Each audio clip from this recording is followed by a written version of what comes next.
तो आज के समय में हमारा देश भारत बहुत ही तेजी से उन्नति कर रहा है और आगे बढ़ रहा है।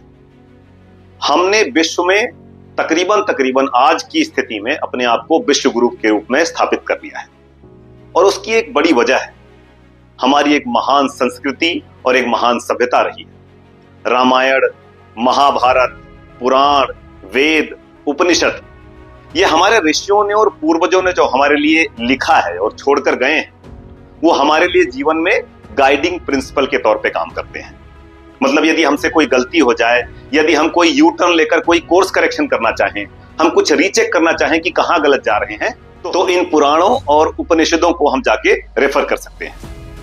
अब एक और बात मेरे मन में आती है कि हम अपनी सभ्यता, अपने पुराणों को, रामायण, महाभारत को और इन चीजों को जितना ज्यादा स्टडी करते हैं या जितना ज्यादा उनके बारे में सुनते हैं, हमारे मन में एक उलझन और कुछ सवाल पैदा होते हैं। वो सवाल ऐसे कोई अटपटे या अनजाने नहीं है, वो हमें आश्चर्यचकित करते हैं और जानने के लिए, और उनके बारे में ज्यादा हमारी जिज्ञासा होती है। उदाहरण के तौर पे रामायण का जो पात्र है हमारा रावण, हम ऐसा देख पाते हैं और सुन पाते हैं कि रावण जो है वो महाबली था, महाज्ञानी था और जाति से पंडित था। उस जमाने में इतना बड़ा ज्ञानी, इतना बड़ा बलशाली, बुद्धिमान और पंडित योनि में पैदा हुआ एक पात्र, वो उस जमाने में विलन कैसे बन गया?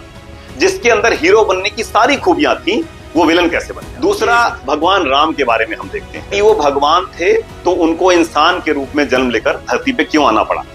ऐसी क्या बात थी? क्योंकि कृष्ण जन्म में तो कृष्ण भगवान ने पहले कह दिया था कि मैं भगवान हूं, लेकिन भगवान राम ने ऐसा नहीं कहा। उसकी क्या वजह थी? ये भी एक उलझन हमारे दिमाग में पैदा होती है।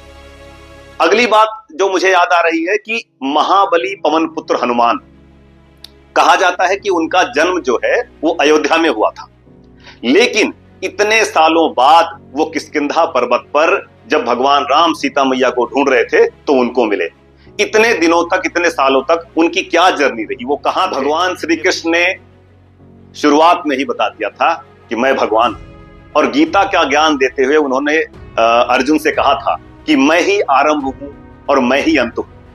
तो यदि ऐसा था तो महाभारत करने की जरूरत क्या पड़ी? यदि वो खुद भगवान थे तो चुटकियों में प्रॉब्लम क्यों नहीं सॉल्व करी? अगली बात जो मैं आपके साथ शेयर कर रहा हूं, भीष्म पितामह के बारे में, वो भी महाभारत के एक बड़े पात्र हैं। इंसान थे लेकिन उनको इच्छा मृत्यु का वरदान था। भाई ऐसा क्यों है? यदि इंसान है उसको भगवान वाले वरदान क्यों थे? और यदि उनको इच्छा मृत्यु का वरदान था तो उस काल में, उस समय में बाकी मनुष्य जाति को या बाकी लोगों को उनके इस वरदान का क्या फायदा या घाटा हुआ, है कि नहीं? अगली बात जो थोड़ा मॉडर्न एरिया में आते हैं तो एक महान हमारे योद्धा हैं जिनके बारे में देखते हैं हम, पृथ्वीराज चौहान। उन्होंने 17 बार मुगलों को खदेड़ा था भारत से। मोहम्मद गौरी को 17 बार खदेड़ा था, लेकिन हम जो देखते सुनते हैं टीवी चैनल के माध्यम से या सोशल मीडिया के माध्यम से, वो क्या है? 4 बास 24 गज, अंगुल 4 मचान, ताऊ पर सुल्तान है, मत चूको चौहान। जो 18वीं बार या 19वीं बार उनका जो फाइनल युद्ध हुआ था, जिनमें निर्णायक युद्ध रहा है उनके जीवन का, उसके अलावा उनके जीवन की जो क्या जर्नी रही है, उन्होंने क्या क्या अचीव किया है, उस बारे में हमको ज्यादा कुछ देखने पढ़ने को नहीं मिलता। और आगे बढ़ते हैं, महान राजपूत महाराणा प्रताप के बारे में हम पढ़ते हैं। सुना जाता है कि उनका जो भाला था जिससे वो लड़ते थे वो कई मन का था। उनका जो घोड़ा था चेतक, वो उनके जितना ही बुद्धिमान, बलशाली और चतुर था, जो उनका युद्ध में साथ देता था। लेकिन इन सारे वीरों के बारे में हमें थोड़ी थोड़ी चीजें पता है, हमें ज्यादा जाननी है ताकि हमारी उलझनें हटे और हमें और गौरवान्वित महसूस कर सकें अपनी संस्कृति और अपनी सभ्यता के बारे में।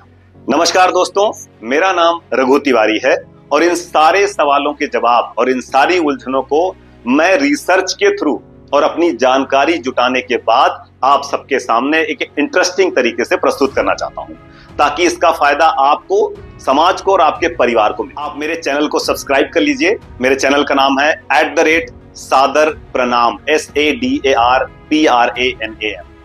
और मैं अगले एपिसोड में इनमें से किसी एक स्टोरी को पकड़ के पूरी एंड टू एंड इंटरेस्टिंग तरीके से आपको बताऊंगा और आपकी पूरी उलझन क्लियर करूंगा। धन्यवाद।